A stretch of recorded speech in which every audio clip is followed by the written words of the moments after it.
Fearghal, have you ever met Ed Pratt, the unicycle guy? No, I haven't. Is he the guy who unicycled Yeah. around the world? This, um, I've been following his YouTube channel. Yeah. The videos are ridiculous. Like, to have done that on a unicycle. Yeah, no, I mean, it's just, that's, what's the word? Masochism, you know? Like the prospect of cycling across the Andes on a unicycle to me just, yeah, I'm glad he did it, so I don't. Okay, cool. So, Faye, are you going to do a 2-minute countdown, or are we?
Hello, welcome to Aim High.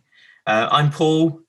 I'm one of the tutors, and Aim High is the nature first, curiosity powered online school where we run all kinds of online learning adventures. And this evening I've got with us Fearghal, and Fearghal is well, someone who I've had loads of dealings with over the last, I don't know, maybe 5-10 years, and kind of heard about lots of his adventures and stories. He's a geography teacher, but he's a geography teacher like none other. There's a kind of trigger of, he was labeled the coolest geography teacher, and that's definitely a cringe label. I think you normally associate it with mainly elbow patches and maybe some sort of slightly aging gentleman, and Fearghal's definitely not that. This evening, we're going to explore this question: what can adventure teach you? And I just wanted to start by throwing it over to Fearghal, and just for him a chance to kind of introduce himself a bit more. Yeah, so I'm a geography teacher. I've been teaching geography for, God, what, 9 years now. And prior to that, I went on quite a few big adventures. And ever since entering the classroom, I've just been thinking about this question about like what's the point of adventure? And then in the classroom, can adventure actually help us learn about the world, and can it help us as teachers help us teach about the world? Because adventure is a way of engaging and connecting, of challenging. And as geography teachers, that's what part of our brief is: to engage, connect, and to challenge our students to look at the world differently and to see things that maybe they hadn't seen before. Cool. Yeah. So what we're going to do over the next like 40 minutes is take everyone on a bit of a journey. You know, we're adventurous people. We want to do that. To start with, I just want to throw into the chat, if people put, where is the most adventurous place they have been? So just to get people using the chat, where is the most adventurous place you've ever been? And while people are thinking about that, we're going to go through some of Fearghal's journeys and some of the adventures he's had, and hear some of his stories and look at some pictures of that. And then along the way, we're also going to try and wrap in this idea of, well, kind of how does that fit with education and with schools, and even just in terms of everyone's everyday lives. You know, I'm sure this is something that we can apply to just all aspects of our life. And okay. I'd like to add as well, I mean, this is a discussion, so please throw into the chat any questions you have along the way, and we'll try and answer them in real time as much as we can. And just any observations you might have as well, because I think what we want to do tonight is have a discussion, myself and Paul, about how, because it's not the easiest question to answer, as you'll probably see. But yeah, get in there on the chat, and we'll get back to it. We're going to start then by exploring this word adventure. So, to me, adventure is a mixture of three. It has three components. The first one is risk. It's not an adventure if it doesn't have an element of risk. The second one is uncertainty. If you know how it's going to end, then it can be a challenge. But I don't think it can be adventurous. And finally, it's got to be difficult. If it's not difficult, then it's not an adventure. Now, at this point, I'd like to say adventure is usually thought about, when we think about adventure, we're thinking about rock climbing or maybe base jumping or climbing a massive mountain.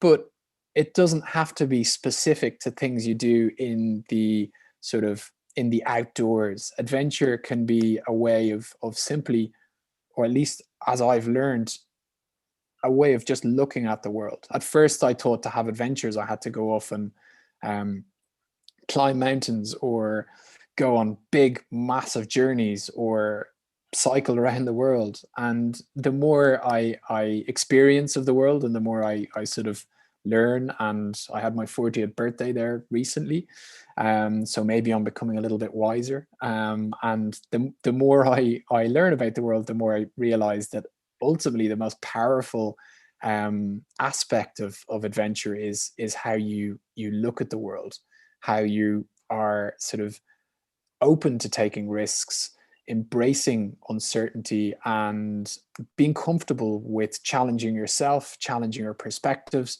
challenging the people around you. And I think that's what an adventure is, and what adventure is today. So, because what comes to mind is people like Alistair Humphreys as well, who are people who've really championed this. But there's a whole variety of people in there who've written books and explored these ideas. But it's essentially that adventure is a mindset, that anyone can be adventurous, anyone can be adventurous anywhere. You know, we could think about the most ridiculous, most mundane place. You know, could you have an adventure in the toilet, or in a cupboard, or possibly your back garden, or maybe in your local park? Yes, I mean that's what Al was articulating with his micro adventures, was exactly that notion that your adventures could be they should be outdoors, they should be physically demanding and challenging, but they didn't have to be super big budget, or something that you were going to have to take your whole take a year off to do. But still, I mean, for example, if you go camping in the park, that feels risky, and there's a risk. The risk can be minor, that maybe it'll rain and you'll get cold, and anything up to with adventure, the risks can be fatal if you're base jumping or something like that. But I think risk is a real important sort of it changes the way you experience the world when you're embracing risk, and whatever your appetite is for that risk. And when you're engaging in something risky, it then heightens your senses, and it puts you in a position where you're a lot more attuned and switch on to yourself and your body, and then to the world around you. And then similarly with uncertainty, and I think that's partially why with our world nowadays, things can become very predictable and very routine. And adventure can be amazing for just jolting you out of that routine, and waking you up, and and then for challenge, I mean, that's, again, we got to stretch and challenge ourselves. And I mean, I'm asking myself already, like, how do you bring this into the classroom? Like, how can you make this how can you bring these characteristics into your everyday practice? And I guess, yeah, we can talk about that more as we go. Yeah, should we jump in then? Let's get Yeah, get stuck into it. yeah.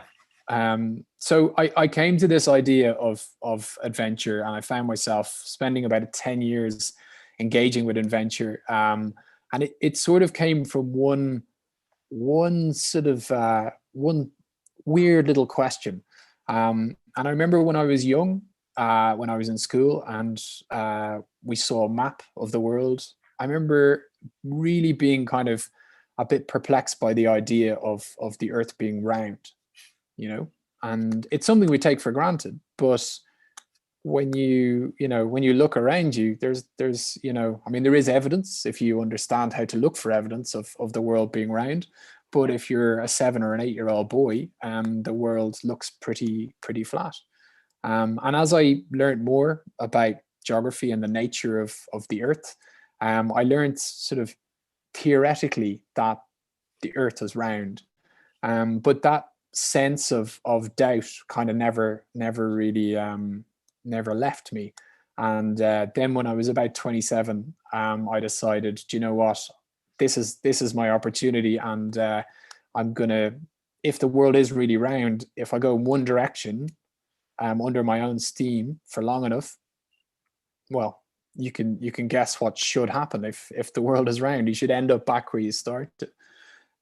So I did that with my childhood friend Simon Evans, who we had been friends since we were 4, and we set out on our bikes in November 2008, and we cycled broadly. We cycled west, and a year and a half later, so 18 months and 31,000 kilometers later, 30 countries later, we ended up back where we started.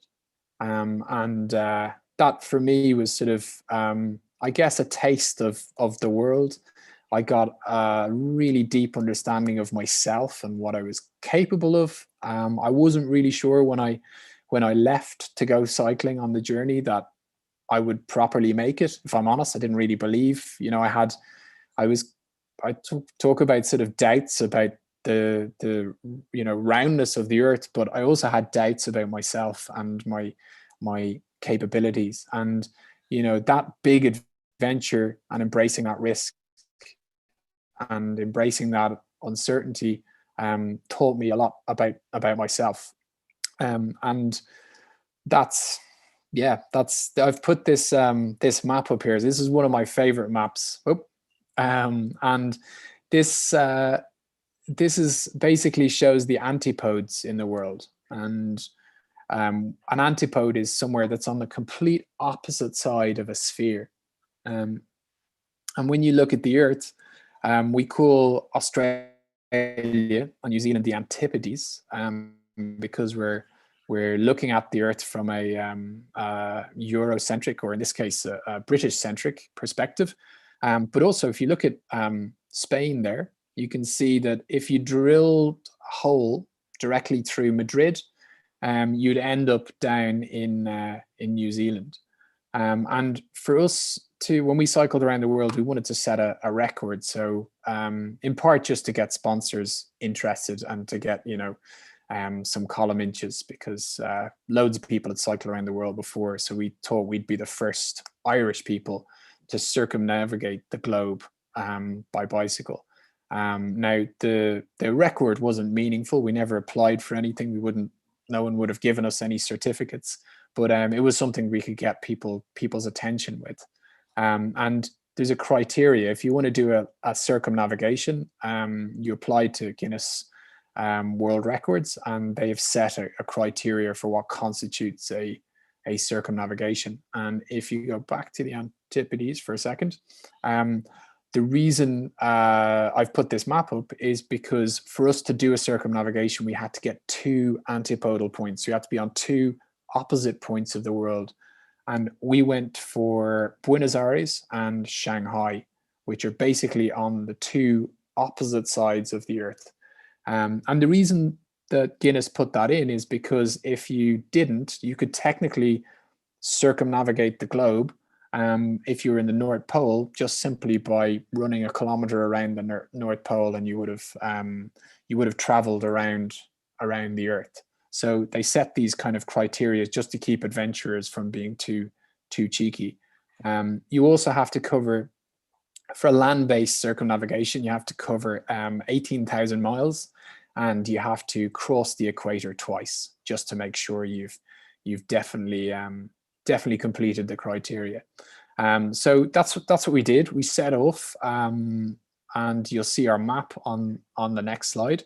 And we basically, well, we went first of all south down to France and through Spain, and then we flew down to South America. And we traveled north from Buenos Aires. We'd hit our first sort of point there for our antipodes, or antipodes, and then we went north up through Uruguay, through Argentina into Bolivia, across the Andes, up the coast of Peru, and then we finished in Ecuador, and then we flew across to Shanghai, and then we went all the way with a nice clear run from Shanghai straight through to the Netherlands. That's it, and we covered 30 countries and 31,000 kilometers and for me as a geography teacher, I didn't actually plan on being a geography teacher. If anything, it was probably the last thing I would have thought of being when I was 18. But that trip really sort of changed my perspective on the world, and it gave me this sort of deep, how do I say without sounding too kooky, but it gave me a deep love and affinity for just the Earth as a planet. And astronauts, when they come back from space, they talk about having this, getting this overview effect, and it's a profound spiritual sort of awakening and awareness of the Earth and its fragility and the finiteness of the Earth. And by cycling around it, I kind of got something similar, where the Earth isn't actually this massive, boundless thing. If someone like me can actually cycle in one direction for a year and a half and end up back where I started, it means there's limits to the Earth, and it means that there's it's not actually this massive thing that goes on forever. And that sort of set me on this journey, really thinking about the geography of the Earth, and it reignited this passion in me for understanding the Earth, the people and the places, and the processes even deeper. So that led me, I guess, people, places, processes. I mean, if you're gonna, the three P's of a geography teacher's toolkit, essentially. That's what that made me a geography teacher, really, was cycling around the world. So just a quick question to the people who are watching: is anyone thinking of doing something this grand? Because this is probably one of all the sort of adventures you can do, circumnavigation of the world is probably one of the ones up there. Is anyone on the chat thinking of doing anything like this? I love that idea that it's this process of going around the world like solidifies that idea of what the world is like. And like you're saying, the analogy with astronauts and seeing the blue Earth, the sort of marble in that sense. Yeah, I mean, and to go back to the idea of an adventure, like a good adventure should change you, and similarly, an educational process should change you. You shouldn't really go into a system and just learn some facts and how to answer some questions. And similarly, if you go on a big journey, you're not going to come back the same person. It's not like you've sat in your living room on what are those those bikes that everyone got over lockdown, the Peloton bikes, the ones, and it's not like that. It changes you. It changes how it fundamentally changed me, how I looked at the world, my philosophies, my I became a lot more sort of sensitive to, I guess, other people and the Earth, and that's what happens when you take risks and you engage in something that is uncertain, and you challenge yourself. What? Tell us about this picture. Where was this? Yeah, I just love this picture. This is in it's in Bolivia, on the Altiplano, and that's, for me, that's one of it's a very sort of special place, and it just kind of captured just a just the simplicity of cycling around the world. You know, for a year and a half, that's me. So I took the picture, and everything we had that we needed to, you know, to camp, to feed ourselves, to repair our bikes, was just in these trailers that we pulled behind the bike. And there's a real beautiful simplicity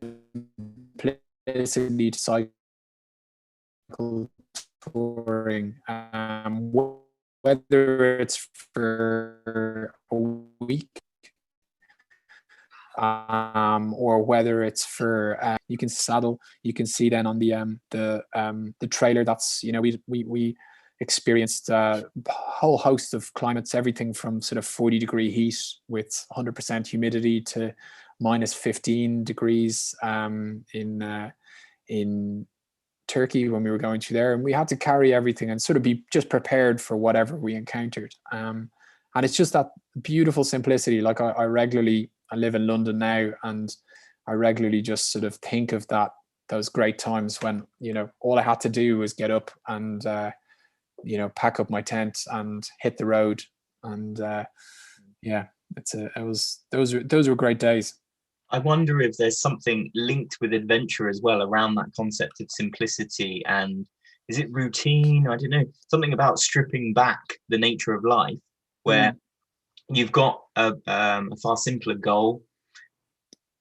Yeah, and I think we overcomplicate things. You know,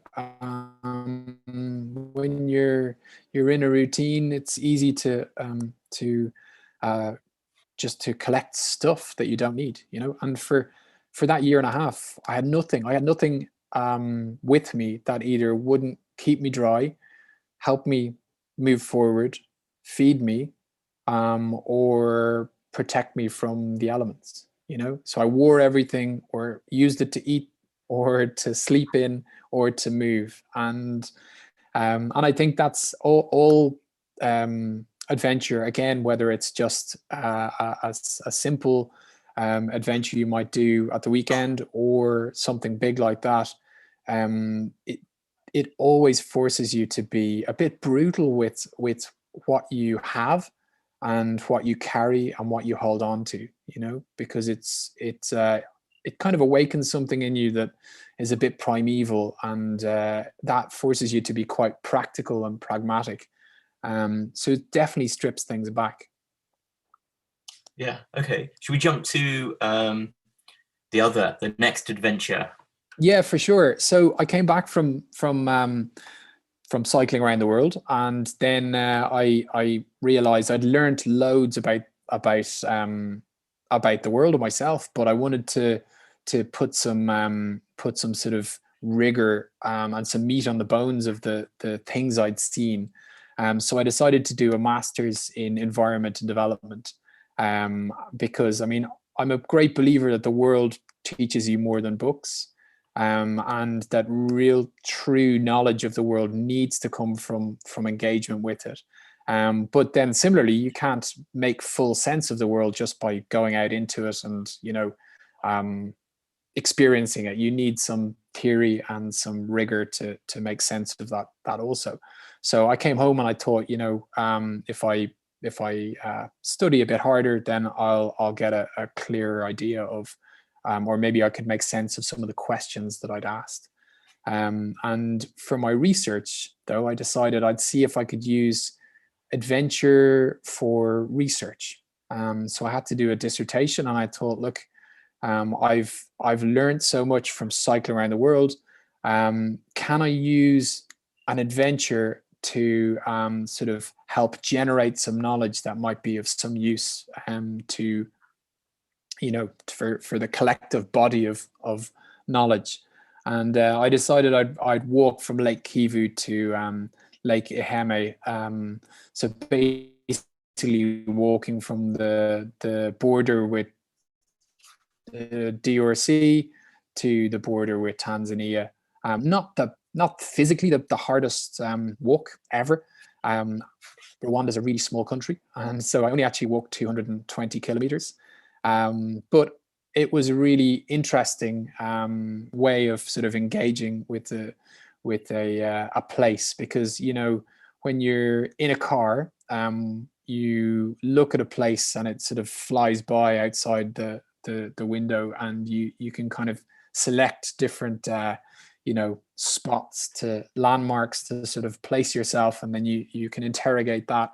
But when you're walking, you have no real escape and no kind of respite from the place you're in, and that made it very challenging in Rwanda.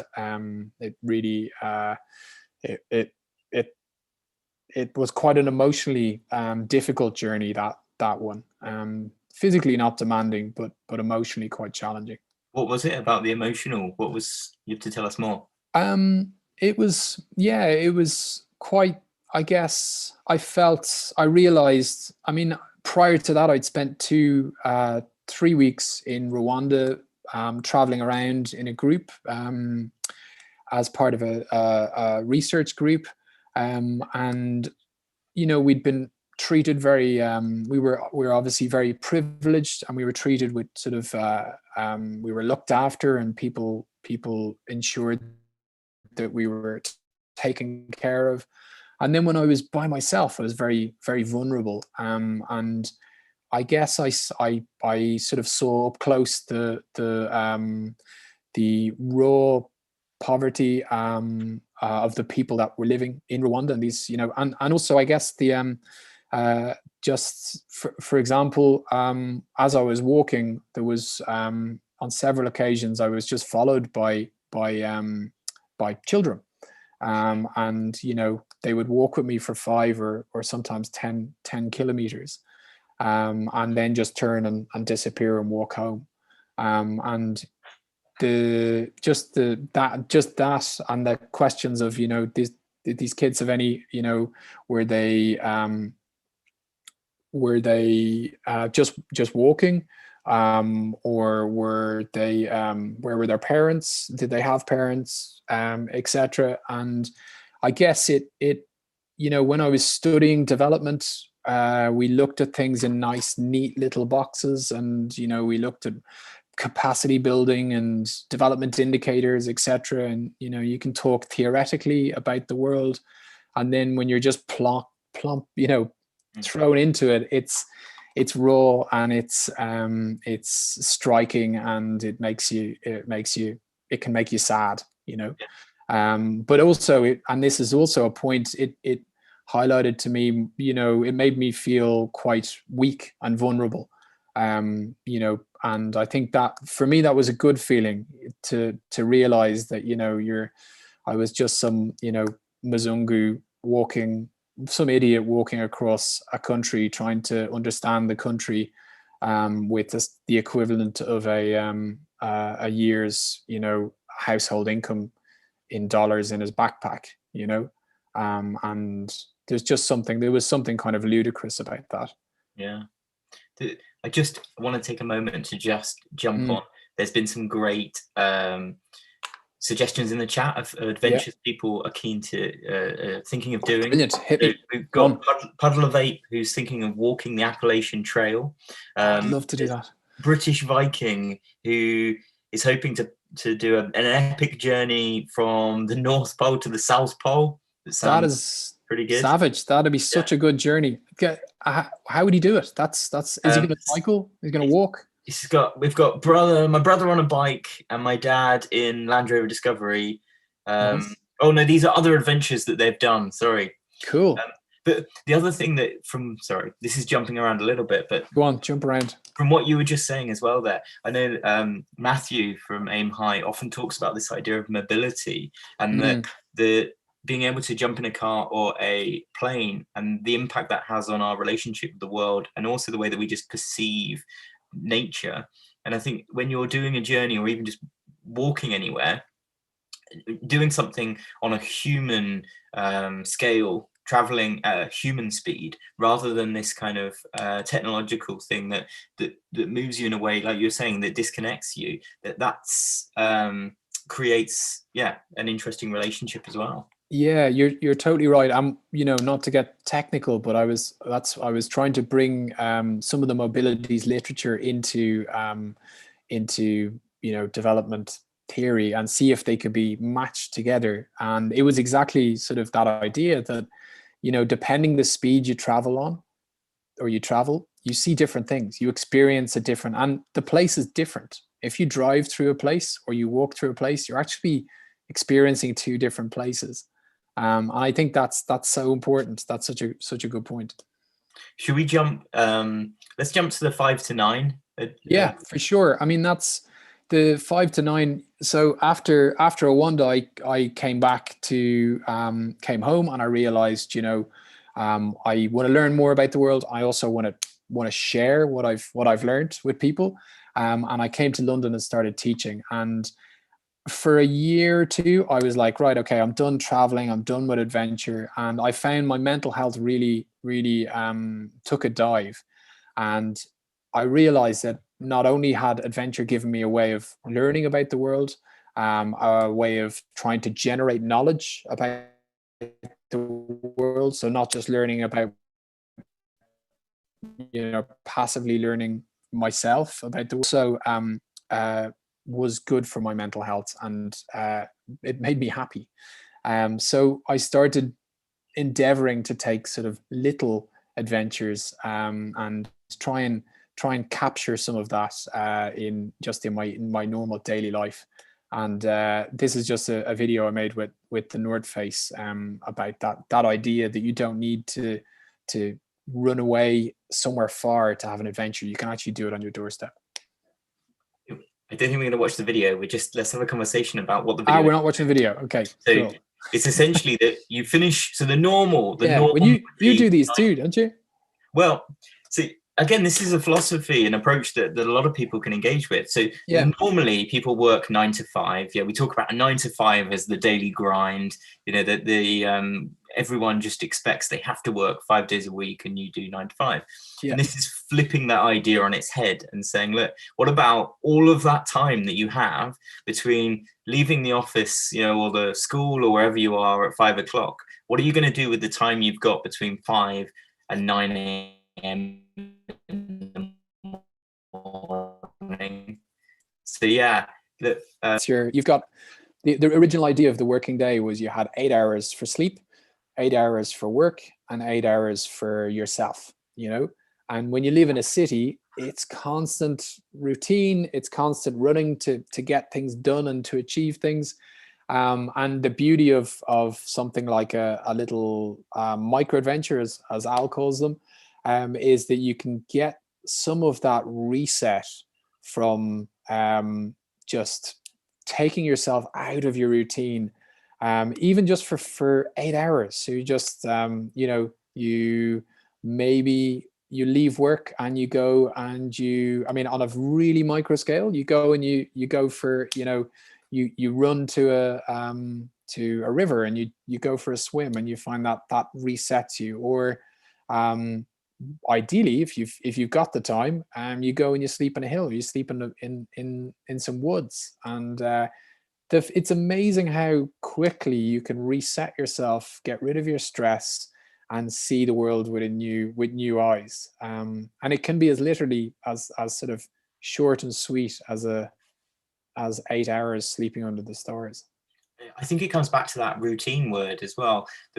We are, like, as animals, we're kind of habitual in that sense, that we just, because I think of this as well with teaching. You've got those students, and I'm sure people in the chat will maybe sympathize with this. You get students who sit in exactly the same place in a classroom.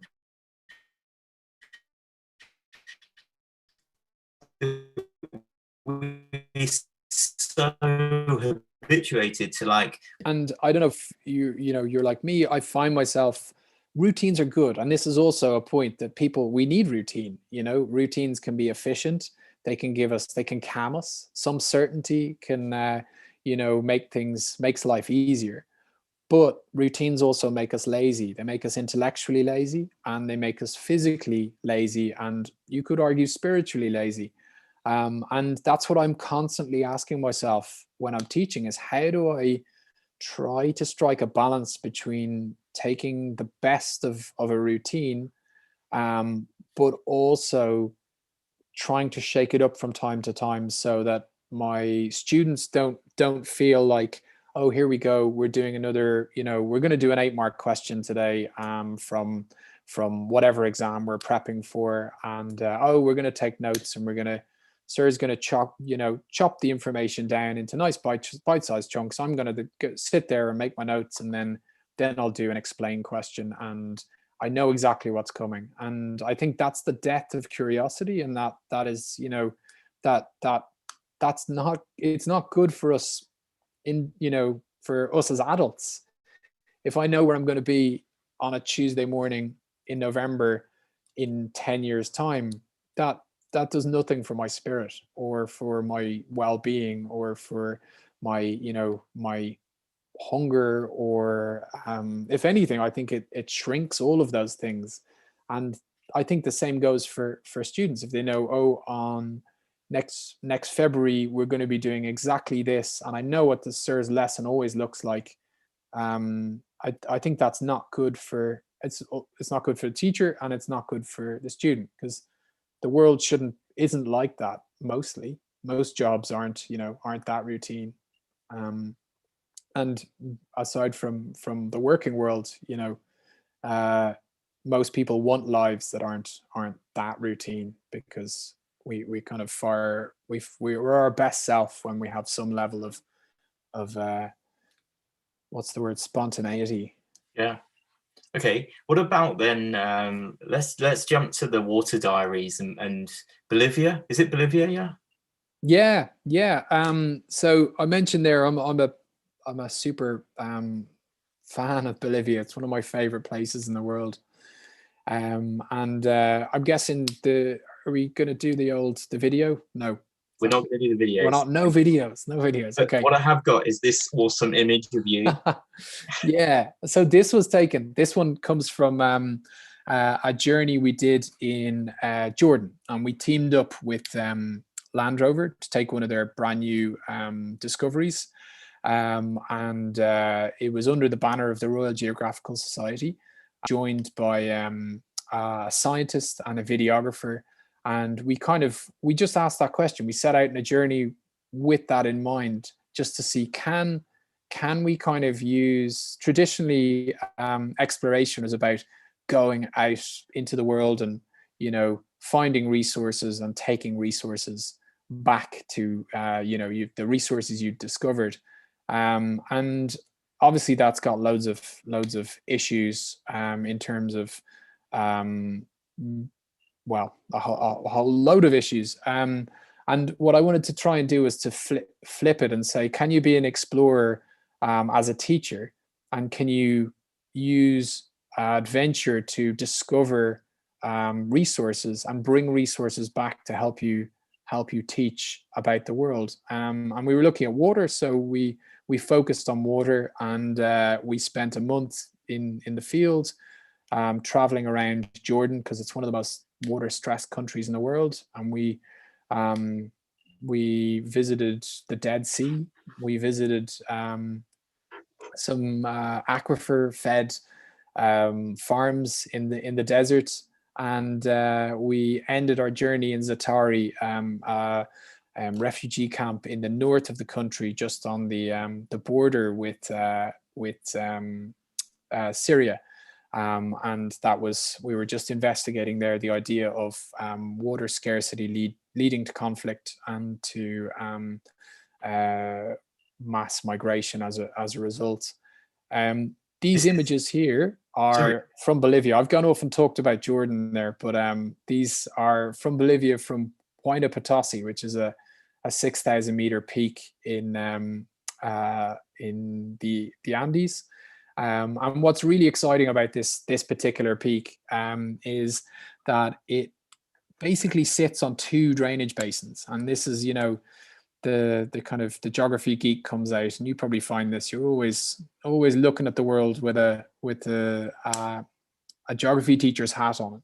I used to look at the world with an adventurer's hat and see, oh, that would be an interesting mountain to climb, or maybe I could sleep under that bridge. And then I became a geography teacher, and now I look at the world as with a geography teacher's hat. And yeah, we climbed this mountain, 6,000 meters. One of the hardest things I've done. I'm not really a climber. And I've lots of respect for climbers because it's really, really hard when the air gets thin. But when we got to the top, we were basically on the watershed between the Amazon basin and the Titicaca basin. And you could literally just pick up a lump of snow and fling it over your shoulder. And you could know that water would eventually end up flowing into the Amazon. And then you'd throw it on the other side of the ridge, and it would eventually end up in Lake Titicaca. And I don't know, there's something, I'm not a physical geographer, I'm a human geographer, but there's something about experiencing physical geography that suddenly makes me want to learn more and brings it alive. And I think that's kind of just the case with all of learning and all of, certainly for my subject. Geography is a messy subject. You have to get out into the world and experience it. And maybe it's just for geography. I don't know. What do you think? Is it just No, I think geography? this is everyone. And I think there's, I've heard of English teachers who go and read texts in certain settings. You read poetry in a setting. It really is that experience idea. I wanted to apologize for getting Bolivia and Jordan confused. I was too That's excited okay. about this story. But I wanted to say as well, Zatari in that camp in Jordan, the refugee camp, there's some awesome 360 where you can immerse yourself kind of within the camp. Yes. But Yeah. I remember you saying that you have to take students, like this is a great place. You could take a school trip there. Yeah. Well, yeah. I mean, I don't know if Zatari, just out of respect to the people living there, I would be, it would need to be done in a very sensitive way. With the pandemic and everyone's, we're all like just racing to put all of our lessons online and championing Zoom and Google Classroom, which I use both, and I love. I think there's loads of benefits for teachers, but also my worry is that when the world opens up again, that we might have forgotten the benefit of you can learn about coasts through some amazing PowerPoint presentations, and you can use SketchUp or whatever to draw some amazing diagrams. But there's nothing like taking your shoes off at the beach and feeling the sand, between your toes. And I think it's really important that we as teachers don't forget that everybody needs to be out into the world, to sort of to really get that passion going.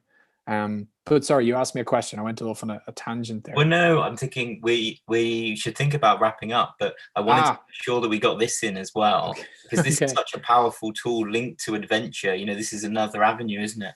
It is, yeah. So this was a book we published, and don't worry, I'll talk fast. We published about 2 years ago, and the simple idea was when most people come back from being on a big adventure, and there's one theme that keeps coming back: the notion of kindness of strangers. And people found when they were in need, they needed help, the world, people just came out of the woodwork and looked after them.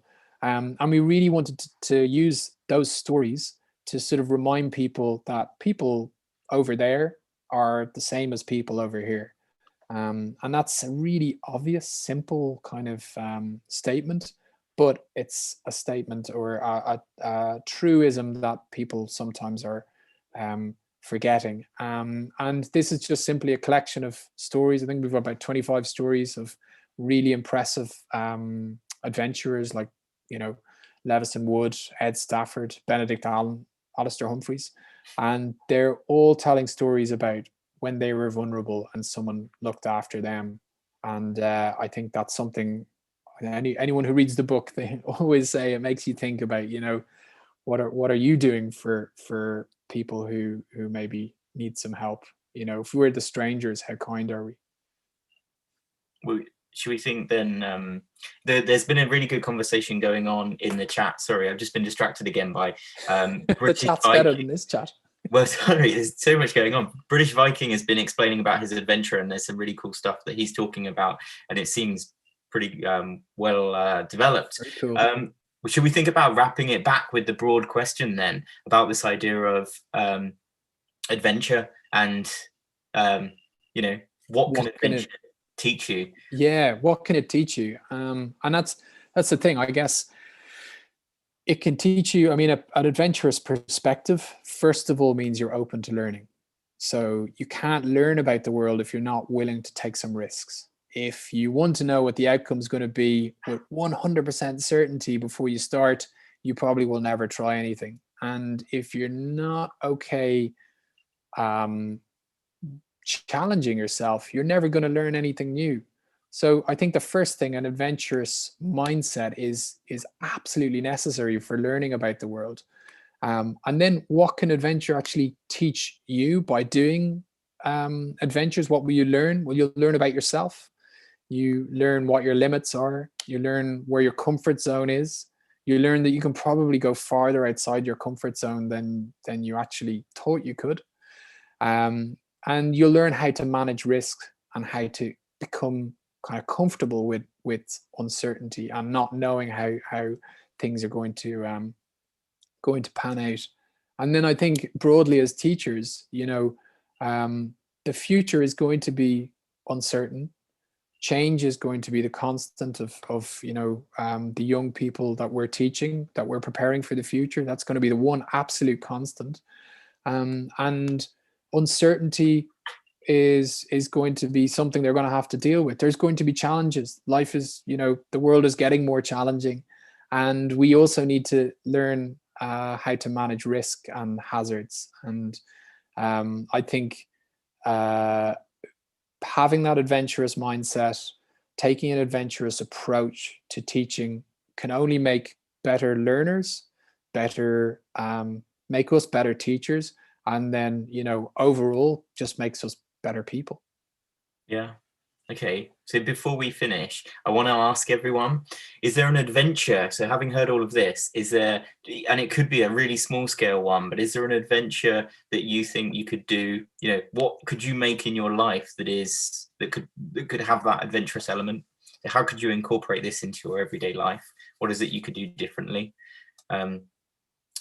The other thing that we were gonna maybe might just tag on here as well is you were just talking about that idea that then adventure is this link between risk, uncertainty, and challenge. And in order to adapt for the world that we're living in, we need to really embrace adventure. Well, from a business perspective, there is this, I guess I would call it like a badge, but maybe you're a better person to explain this.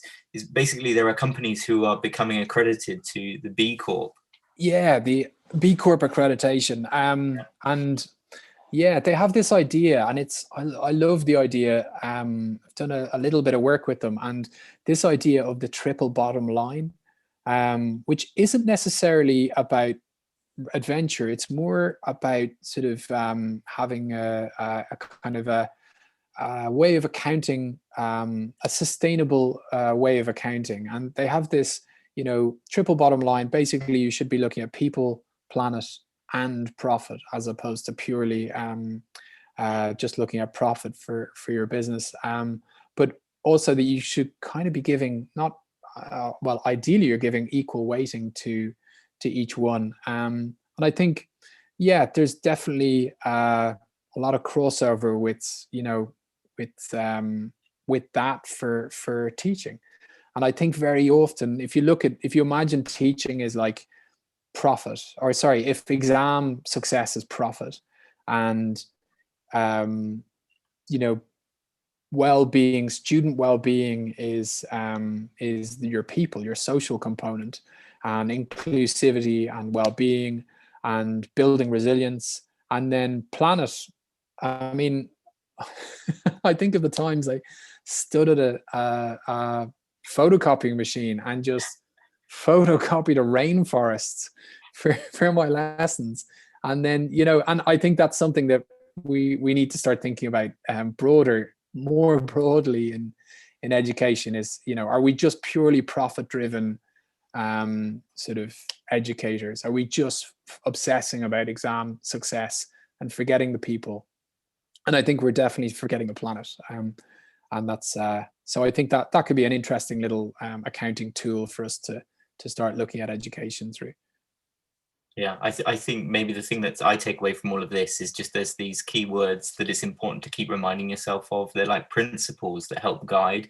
And in our everyday lives, we can kind of lose that. So if it's adventure and reminding yourself to be adventurous and to take risk and this sort of thing, or, like we're saying, either as a company or as a teacher or a school to embed these 3 principles of people, planet and profit as well. Yeah. Was there anything else? Any last... No, I mean, I think I've probably rambled quite a bit. We've covered lots of bases. I mean, we've been all around the world. We've covered lots of distance. Do you have any last questions? Well, no, I was going to do that annoying question of what next? What's your next adventure? I think for all of us, what's anyone's next adventure? I before the pandemic, I had some big journeys that I was hoping to do, and I haven't left Britain for the last pretty much year, and I don't know. I really want to do some really long distance running. I know you're a runner yourself, so my adventures have focused more on local, running rings around London as opposed to going on any big journeys. But hopefully the world will open up again and we'll get to go out and explore it. Yeah, I think you've touched on there's a big environmental aspect to explore, and that balance between, should we all just suddenly travel again, or do we need to remind ourselves of the impact of travel, and can you travel in a way which has a much lower impact? So can people still go and do these sorts of adventures and this kind of travel without having that same big environmental impact? Yeah, I think you're right, and I think that's where human travel comes back in. You don't need to go really, really long distances to have a big adventure when you're cycling or you're walking or you're paddling. And I think we're going to see a real sort of golden age of bike packing and cycle touring and long, hiking and things like that. And I think that's a great thing. I think, it's okay. Travel is always good. And I think that's about the kindness of strangers. It's really important that people travel and they get that perspective, and they're reminded that people around the world are just the same as them. But I guess it's the way we travel that needs to change. And I'm proud of not having flown now for and I'm embarrassed to say, this is probably the first time in my adult life that I haven't flown for about a year and a half. And I now don't feel like I necessarily want. I feel bad about the prospect of booking a flight, even if it's home to Ireland. Yeah, well, thank you. Thanks for having me. It was interesting chat. I was going to wrap it full circle and say, there's a few more people who've put ideas of adventures, and hopefully, you've been inspired to go away and be more adventurous in your everyday life. Just to remind you about Aim High, each week, every Tuesday, 7 p.m., there's a learning adventure that goes on. And there's some really interesting ones coming up, and you can find those on the Aim High website. And thanks for everyone for coming along. So, bye.